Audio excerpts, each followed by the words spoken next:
Hello students, I am doctor Vikram Gupta, computer science Baramulla महाविद्यालय। और हर बार की तरह फिर एक बार नए टॉपिक, बहुत ही इंपॉर्टेंट टॉपिक जो हर कॉम्पिटिटिव एग्जाम में आपके सामने आ जाता है प्रश्न बन करके। कई प्रकार से घुमा फिरा कर क्वेश्चन पूछा जाता है कि ट्रांसमिशन मीडिया क्या होता है, कितने प्रकार का होता है, गाइडेड या अनगाइडेड मीडिया क्या होता है, कनेक्शन ओरिएंटेड कनेक्शनलेस मीडिया क्या होता है, या हम उसी को ही बोलते हैं वायर ओरिएंटेड या वायरलेस मीडिया भी बोलते हैं। तो ये विभिन्न प्रकार से रूप बदल बदल कर प्रश्न यहाँ पर पूछे जाते हैं। तो आज हम देख रहे हैं यहाँ पर ट्रांसमिशन मीडिया। ये डाटा कम्युनिकेशन और नेटवर्किंग का सबसे इंपॉर्टेंट क्वेश्चन होता है जो हर एग्जाम में पूछा जाने वाला प्रश्न होता है, क्योंकि बिना मीडिया के हम कोई भी ट्रांसमिशन की प्रक्रिया को संचालित नहीं कर सकते हैं। हम प्रीवियस लेक्चर में पढ़ चुके हैं कि ट्रांसमिशन क्या होता है। Communication of data by propagation और processing of signals is called along with suitable medium for transmission। ठीक है, तो जो suitable medium की हम बात कर रहे हैं वो होता है हमारा ट्रांसमिशन मीडिया। और मीडिया की जब हम बात करते हैं, माध्यम की हम बात करते हैं, तो यहाँ दो प्रकार का माध्यम होता है। एक होता है कनेक्शन ओरिएंटेड, दूसरा होता है कनेक्शनलेस। इसी को ही हम क्या बोलते हैं, गाइडेड और अनगाइडेड या वायर ओरिएंटेड या वायरलेस मीडिया भी हम यहाँ पर कहते हैं। ठीक है, तो जैसा कि हम यहाँ पर देख रहे हैं कि कनेक्शन ओरिएंटेड मीडिया की जब हम बात करते हैं तो यहाँ पर मुख्य रूप से चार प्रकार के वायर का बात किया जाता है। सबसे पहला वायर होता है टू वायर ओपन लाइन। अब ज्यादातर जो एडवांस बुक आ रही है या अपडेटेड वर्जन जो आ रहे हैं उसमें टू वायर ओपन लाइन को छोड़ दिया जा रहा है, क्योंकि ये आउटडेटेड हो चुका है मार्केट से। अब बहुत सारे बहुत ही अच्छे वायर्स हमारे सामने मार्केट में आ रहे हैं जो आपका डेटा लॉस होने से रोक रहे हैं। ठीक है, तो सबसे पहले हम बात करते हैं टू वायर ओपन लाइन की। तो ये एक ऐसा वायर होता है जो सबसे सिंपलेस्ट ट्रांसमिशन मीडिया होता है, जिसका जो गोलाई होती है, जिसकी अगर डायमीटर की हम बात करते हैं तो यहाँ पर 0.4 mm से यहाँ पर 1 mm तक का ये जो है इसका डायमीटर होता है। ठीक है, अब हम बात करें टू वायर ओपन लाइन की बात कर रहे हैं तो ये जो होता है सबसे सरलतम होता है, लेकिन शॉर्ट डिस्टेंस में इसका इस्तेमाल किया जाता है, जो लगभग कितना होता है 50 किलोमीटर की रेंज को रखता है। आप यहाँ पर डायग्राम में देख सकते हैं कि एक वायर है, सिंपल वायर है, जो टू वायर जिसके अंतर्गत यहाँ पर है वो दोनों वायर कॉपर या एल्युमिनियम वायर हो सकता है, और उसके ऊपर क्या लगा होता है, इंसुलेटर लगा होता है। ठीक है, जो क्या करता है, दोनों वायर को शॉर्ट होने से रोकता है और दोनों को अलग अलग वो रखता है। तो इसकी जो रेंज होती है टू वायर ओपन लाइन की वो 50 मीटर अप्रॉक्स ही होती है, बस उससे ज्यादा ये रेंज सपोर्ट नहीं करता है। और इसकी जो बिट रेट होती है ये होता है 19200 bps का बिट रेट ये प्रदान करता है, सबसे कम होता है। उस समय के लिए बहुत ही ज्यादा बिट रेट रखने वाला वायर था, जिसका यूज हम कहां पर करते थे, ज्यादातर टीवी एंटीना में। बाद में टेलीफोन लाइन पे भी हम इसका इस्तेमाल करने लगे। ठीक है, अब इसके बाद होता है हमारा ट्विस्टेड पेयर केबल। नाम से ही पता चल रहा है कि वायर जो कॉपर या मेटालिक वायर होगा, जो कॉपर या एल्युमिनियम वायर होगा, जिसको अपन क्या करते हैं यहाँ पर ट्विस्ट करके हम यहाँ पर बनाते हैं। तो आप डायग्राम में देख सकते हैं कि ये जो वायर होता है इस प्रकार से ट्विस्ट होता है, जिसका यूज हम अपने घरों पे बल्ब वगैरह के लिए हम यहाँ पर करते हैं। ठीक है, तो ज्यादातर हम इसकी बात करते हैं कि ये टू वायर ओपन लाइन से ज्यादा क्षमतावान होता है, यानी ज्यादा इफेक्टिव होता है। इसकी रेंज जो होती है टू वायर ओपन लाइन से ज्यादा होती है, 1 किलोमीटर अप्रॉक्स होती है। ट्विस्टेड पेयर केबल 1 किलोमीटर तक हम यहाँ पे इसका इस्तेमाल कर सकते हैं। इसका जो बिट रेट होता है बहुत ही ज्यादा बिट रेट होता है, 1 to 2 Mbps बिट रेट यहाँ पर क्या करता है, हमारा ट्विस्टेड पेयर केबल सपोर्ट करता है। ये सील्डेड ट्विस्टेड पेयर केबल या अनसील्डेड ट्विस्टेड पेयर केबल के रूप में हमारे सामने मौजूद होता है। तो यूटीपी जो होता है ज्यादातर उसका नेटवर्क केबल के रूप में इस्तेमाल करते हैं। ये सभी फेमिलियर वायर है। तीसरा जो वायर होता है हमारा कोएक्सियल केबल। ठीक है, कोएक्सियल केबल बहुत ही इंपॉर्टेंट केबल है, जिसका यूज हम डिश एंटीना वगैरह में कर रहे हैं आजकल। जो गोल डायमीटर का ब्लैक कलर का गोल मोटा वायर होता है, उसकी संरचना किस प्रकार होती है, सबसे अंदर में एक इंटरनल कंडक्टर होता है। इंटरनल कंडक्टर के ऊपर में जो होता है शिल्डिंग लगी होती है, जिसके दोनों के बीच में ना आउटर कंडक्टर और इनर कंडक्टर के बीच में एक डाइइलेक्ट्रिक जेल लगा होता है। ठीक है, उसके ऊपर में जो जाली होती है वो होता है शिल्डिंग कहलाता है, और उसके ऊपर में पीवीसी जैकेट होता है, जिसको पॉलीविनाइल क्लोराइड जैकेट भी कहते हैं, जो सुरक्षात्मक आवरण के रूप में उस वायर को सुरक्षित बनाता है। ये लॉन्ग डिस्टेंस में यूज किया जाता है, लेकिन फिर भी इसकी जो रेंज होती है वो 1 किलोमीटर की ही होती है, क्योंकि ये अन्य वायर के अपेक्षा में ज्यादा हैवी होता है। हैवी होने के कारण हम इसको लॉन्ग डिस्टेंस में इस्तेमाल नहीं कर पाते हैं, लेकिन 1 किलोमीटर अप्रॉक्स में इस्तेमाल कर पाते हैं। इसकी जो बिट रेट होता है आपका कोएक्सियल केबल का, वो कितना होता है, वो 100 Mbps। ये बहुत ही फास्ट होता है, 100 Mbps की यहाँ पर बिट रेट ये प्रदान करता है हमको। ये दो प्रकार का होता है, 75 ओम और 50 ओम। 75 ओम का यूज हम ज्यादातर केबल टीवी वगैरह में करते हैं, जबकि 50 ओम जो होता है इसको ब्रॉडबैंड में हम इस्तेमाल करते हैं। तो कोएक्सियल केबल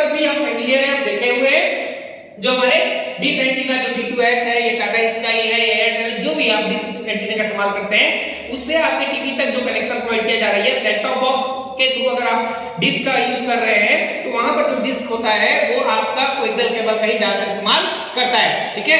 अब यहाँ पर भी बहुत प्रकार के होते हैं, RJ232 वगैरह भी होते हैं यहाँ पर, है ना, RJ59 वगैरह भी होते हैं। इसके बाद होता है हमारा चौथा जो केबल है, मोस्ट इंपॉर्टेंट केबल है, वो है फाइबर ऑप्टिकल केबल। अब आप देख रहे हैं कि ये 2 wire open line district pair cable, coaxial cable, ये जो 3 वायर हैं ये इलेक्ट्रिकल सिग्नल का इस्तेमाल करते हैं, भेजने के लिए विद्युत तरंगों का इस्तेमाल करते हैं, जबकि इन तीनों वायर की अपेक्षा फाइबर ऑप्टिकल केबल जो होता है वो लाइट वेव का इस्तेमाल करता है, ना कि इलेक्ट्रिकल सिग्नल। इलेक्ट्रिकल सिग्नल की जो स्पीड होती है बहुत कम होती है, जबकि आपको पता है कि लाइट की स्पीड जो होती है अब तक की सर्वाधिक गति मानी जाती है और ये लाइट वेव का ही इस्तेमाल करता है। तो फाइबर ऑप्टिकल केबल जो होता है एक्चुअली में ग्लास और फाइबर से निर्मित होता है, जहां पर ग्लास प्लेट के ऊपर एक क्या कर दिया जाता है, क्लैड कर दिया जाता है। आप देख सकते हैं इस प्रकार से, यहाँ पर सेंटर में कोर में क्या होता है, फाइबर होता है और ग्लास को इस प्रकार से क्लैड किया जाता है कि वो लाइट को, जब भी हम लाइट उसमें रिफ्लेक्ट करते हैं 10 माइक्रोन का अगर हम बात कर रहे हैं, फाइबर ऑप्टिकल केबल की बात कर रहे हैं, तो उसका जो इनर होल होता है वो 10 माइक्रोन का हो रहा है। तो अगर उसमें लाइट को हम ट्रांसमिट कर रहे हैं तो क्या करता है,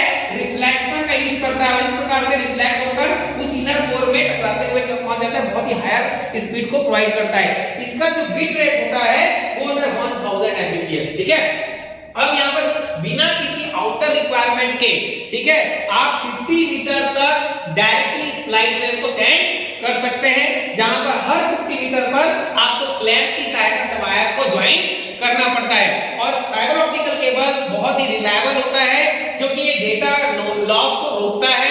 यहाँ पर कोई भी नॉइजी जो आपका अदर फ्रीक्वेंसी होती है या ट्रांसमिशन इंपेयरमेंट की बात करते हैं वो इसको अफेक्ट नहीं कर पाता है, ठीक है। इसलिए बहुत ही ज्यादा रिलायबल है और हाई स्पीड ब्रॉडबैंड के लिए आज हम फाइबर ऑप्टिकल केबल का ही इस्तेमाल कर रहे हैं। नेटवर्क के लिए हम ज्यादातर फाइबर ऑप्टिकल केबल का इंटरनेट कनेक्शन के माध्यम से, ताकि हम हाई स्पीड ब्रॉडबैंड या हाई स्पीड सिग्नल्स को प्राप्त कर सके या भेज सके। तो इसकी जो रेंज है हर 50 मीटर पर क्लैंप द्वारा हम यहाँ पर वायर को ज्वाइन करते हैं, ठीक है। तो ये हमारा जो 4 प्रकार का वायर आप देख रहे हैं, सबसे पहला जो है 2 wire open line simple cable होता है। क्या होता है, 50 मीटर की रेंज होती है, 19,200 Mbps बीट रेट होता है। ये जो मैं बता रहा हूँ आपको पॉइंट आउट, ये ज्यादातर पुस्तकों में आपको नहीं मिलेगा, इसलिए इसको बहुत ध्यान से सुनेंगे। कॉपर वायर होता है, इंसुलेटर लगा होता है। सिमिलरली यहाँ पर होती है डिस्ट्रिक्ट पेयर केबल में बस एक ही यहाँ पर मैग्नेटिक केबल का इस्तेमाल हो रहा है, वो भी कॉपर या एल्युमिनियम का हो सकता है, लेकिन उन वायर को क्या किया, पेयर को ट्विस्ट किया जाता है, 2 वायर के पेयर को ट्विस्ट किया जाता है और इंसुलेटर से कवर अप किया जाता है। तो जो आउटर फ्रीक्वेंसी होती है उसको डैमेज नहीं कर पाती है। लेकिन क्या होता है, धूप में या बारिश में अगर इसको ज्यादा समय तक आप खुले पर रख देंगे तो ये खराब भी हो सकता है। इसके बाद तीसरा जो हमारा कोएक्सियल केबल है, तो इसको रिलायबिलिटी इसलिए रिलायबल केबल इसलिए माना जा रहा है क्योंकि बहुत ही सिक्योर होता है, क्योंकि जो इनर कंडक्टर होता है जिसके माध्यम से सिग्नल ट्रांसमिट करते हैं उसके ऊपर डाइलेक्ट्रिक जेल होता है। डाइलेक्ट्रिक जेल जो होता है आउटर कंडक्टर इनर कंडक्टर को टच नहीं होने देता है, जिससे वो शॉर्ट नहीं होता है। उसके ऊपर पीवीसी जैकेट होता है। पीवीसी जैकेट जो होता है पॉलीविनाइल क्लोराइड, जिसमें मैंने कहा आपको काम ये केबल ऑप्टिकल क्वेश्चन के रूप में आ जाता है, वो उसको सुरक्षात्मक आवरण प्रदान करता है, ठीक है। जो 75 ओम 50 ओम मैंने बताया आपको केबल टीवी के लिए, और दूसरा जो हाई स्पीड ब्रॉडबैंड के लिए होता है 100 Mbps की स्पीड या डाटा रेट जो प्रदान करता है। इसके बाद फाइबर ऑप्टिकल केबल जो लास्ट है, ग्लास और फाइबर से मिलकर बना होता है। यहाँ पर आप देख रहे हैं कि ग्लास को क्या किया जा रहा है, क्लैड किया जा रहा है, इनर कोर में आपका फाइबर होता है और ये 1000 Mbps में सबसे ज्यादा तीव्र जो होता है फास्ट जो केबल होता है ट्रांसमिट के लिए वो फाइबर ऑप्टिकल केबल है। 50 मीटर पे क्लैंप के द्वारा जोड़ा जाता है, लॉन्ग डिस्टेंस को कवर करता है, ठीक है। ये 3 प्रकार के होते हैं। स्टैब्ड इंडेक्स मोनोमोड जिसका जो इनर कोर होता है 10 माइक्रोन होता है, और वैसे ही होता है स्टैब्ड इंडेक्स मल्टी मोड जिसमें मल्टीपल सिग्नल्स को आप क्या कर सकते हैं एट अ टाइम ट्रांसमिट कर सकते हैं, लाइट को ट्रांसमिट कर सकते हैं। इसका जो इनर कोर होता है 50 माइक्रोन का होता है, यानी 50 माइक्रोन का, और वैसे ही जो आपका 120 ओवर डायमीटर की बात करें तो 128 माइक्रोन का होता है। और तीसरा जो होता है वो होता है ग्रेडेड इंडेक्स मल्टी मोड, ठीक है। तो यहाँ मल्टीपल सिग्नल्स को आप एट टाइम ट्रांसमिट कर सकते हैं। इसके बाद जो हमारा मोस्ट इंपॉर्टेंट कॉन्सेप्ट है जो कि सेकंड पार्ट होता है कनेक्शनलेस या वायरलेस। समटाइम्स ये होता है कि भाई आप वायर को कितनी डिस्टेंस तक आप सर्कुलेट कर सकते हैं, तो कहीं ना कहीं उसकी लिमिटेशन होगी ही होगी। अगर आप एक कंट्री से दूसरे कंट्री में उसको ट्रांसफर करिए या एक स्टेट से दूसरे स्टेट पे आप क्या कर रहे हैं, कनेक्शन देना चाह रहे हैं। तो समटाइम्स क्या होता है, कुछ बैरियर्स होते हैं, जैसे बहुत बड़ी रिवर है या माउंटेन है, तो वहां पर फिर आपको कनेक्शन एस्टेब्लिश करना बहुत ही कठिन हो जाता है। तो वैसे सिचुएशन में हमारा वायरलेस जो टेक्नोलॉजी है बहुत ही इंपॉर्टेंट होता है, जो लॉन्ग डिस्टेंस को कवर करता है। इसमें सबसे पहला होता है हमारा रेडियो, ये अनगाइडेड मीडिया है by which you can send और रिसीव द इंफॉर्मेशन, ठीक है।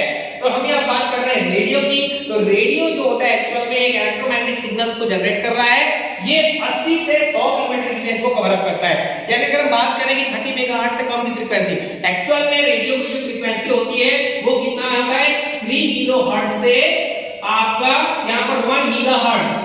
रेडियो की जो फ्रीक्वेंसी होती है वो 3 किलोहर्ट्ज से 1 गीगाहर्ट्ज तक की फ्रीक्वेंसी को सपोर्ट करता है, लेकिन 80 से 100 किलोमीटर की रेंज को ही कवर करता है। ये लाइन ऑफ साइट को डिस्टेंस को कवर कर रहा है, मतलब जितनी दूरी तक आप देख सकते हैं, जितनी दूरी तक आपका नजर जा रहा है, ये उतनी दूरी को ये क्या कर रहा है, रेडियो जो है लोअर पे यानी ग्राउंड स्टेशन पे ही क्या करता है, सिग्नल्स को ट्रांसमिट करता है, ठीक है। ये ओमनी डायरेक्शनल होता है। ओमनी डायरेक्शनल मतलब दैट मींस कि एक जगह से जहां से हम इसको ब्रॉडकास्ट कर रहे हैं या सिग्नल को ट्रांसमिट कर रहे हैं, ये आसपास के सारे एरिया को कवर करता है, ठीक है। आप विभिन्न दिशाओं में मल्टीकास्टिंग यहां पर रेडियो के माध्यम से आप यहां पे कर सकते हैं।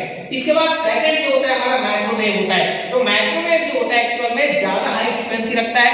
इसकी जो फ्रीक्वेंसी होती है 1 गीगाहर्ट्ज से आपका 300 गीगाहर्ट्ज की फ्रीक्वेंसी को माइक्रोवेव जो है सपोर्ट करता है, लेकिन ये यूनिडायरेक्शनल होता है।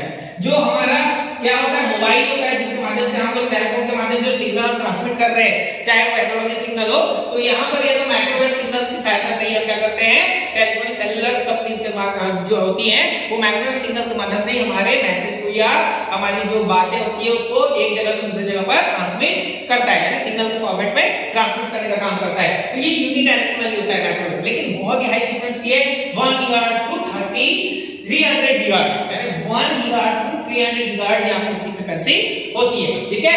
लेकिन इसकी जो बिट रेट की अगर हम बात करते हैं माइक्रोवेव की, तो ये 1000 एमबीपीएस है, लगभग सिंगल फाइबर ऑप्टिकल केबल में जैसे हम देख रहे थे कि 1000 एमबीपीएस है, वैसे ही माइक्रोवेव भी जो है वायरलेस में 1000 एमबीपीएस बिट रेट प्रदान करता है। आप यहाँ डायग्राम से देख सकते हैं कि दो टावर है, ये ग्राउंड अर्थ रिले स्टेशन होता है, जो एक टावर से दूसरे टावर, इसके टावर्स होते हैं बहुत ही हाइट पे होते हैं, इसलिए इसकी फ्रीक्वेंसी होती है, लाइन ऑफ साइट होता है बहुत ही ज्यादा होता है, ठीक है। और इसके बाद होता है सैटेलाइट। सैटेलाइट की अगर हम बात कर रहे हैं तो सैटेलाइट जो होता है वो एक्चुअल में लो अर्थ ऑर्बिट पे भी फिट होता है, और जियो जो सैटेलाइट होता है, जियो जिसको हम बोलते हैं लियो और जियो की हम बात करते हैं, जियो सिंक्रोनस अर्थ ऑर्बिट जो 35,800 किलोमीटर की हाइट पर होता है, सैटेलाइट होता है। वो डाउनलिंक देख रहे हैं आप, ये अर्थ स्टेशन में क्या हो रहा है, ये टावर है, ये टावर अपलिंक के माध्यम से सैटेलाइट को सिग्नल भेज रहा है, और सैटेलाइट जो है पुनः जो है दूसरे टावर को जहां पर हमको रिसीवर होता है हमारा, वहां पर हम भेजना चाह रहे हैं सिग्नल को, तो डाउनलिंक के माध्यम से वो सिग्नल पर्टिकुलर सिग्नल को वापस भेज रहा है। तो ये लगभग जो होता है 4 to 12 गीगाहर्ट्ज की फ्रीक्वेंसी को कवर अप करता है। माइक्रोवेव की तरह बिट रेट 1000 एमबीपीएस ये प्रदान करता है, लेकिन लार्ज ज्योग्राफिकल एरिया को कवर अप करता है, सैटेलाइट होता है, बहुत इंपॉर्टेंट है हमारा ये। इसके बाद जो चौथा होता है हमारा होता है इंफ्रारेड। इंफ्रारेड की अगर हम बात करें, ये भी इलेक्ट्रोमैग्नेटिक सिग्नल्स को ही सपोर्ट करता है। सैटेलाइट, माइक्रोवेव, रेडियो में यहाँ पर है कोई एक्चुअल फिजिकल बैरियर की बात नहीं होती है, यहाँ पर हम कहीं से भी उसको रिसीव कर पाते हैं, लेकिन इंफ्रारेड में अगर कोई फिजिकल बैरियर है, या सपोज मान लीजिए सामने में कोई वॉल है और उसके बैक साइड में कोई डिवाइस है जिसको हम रिमोट से चालू कर रहे हैं, या टीवी है हम उसको रिमोट से चालू कर रहे हैं, जो इंफ्रारेड सिग्नल का इस्तेमाल कर रहा है, तो वो ऑन नहीं हो सकता है, क्योंकि यहाँ पर फिजिकल बैरियर बहुत ही मायने रखता है इंफ्रारेड में। तो इंफ्रारेड क्या होता है एक्चुअल में, ये शॉर्ट रेंज डिस्टेंस में क्लोज्ड एरिया में ही उपयोग किया जाने वाला सिग्नल होता है, ठीक है। एक ऐसा माध्यम इंफ्रारेड है जो शॉर्ट रेंज डिस्टेंस में और क्लोज्ड एरिया को ही कवर अप करता है, जिसमें लाइन ऑफ साइट पर ये डिपेंडेंट होता है। अगर आपको कोई चीज दिख रही है तो ये इंफ्रारेड की सहायता से आप क्या कर सकते हैं, उसको कवर अप कर सकते हैं, यानी टीवी और रिमोट की बात हम कर रहे हैं। तो ये था हमारा वायरलेस या अनगाइडेड मीडिया। तो गाइडेड मीडिया और अनगाइडेड मीडिया, आई होप आपको ये बहुत ही छोटे-छोटे पॉइंट्स मैंने यहाँ पर बताए हैं जो एग्जाम में आपको बहुत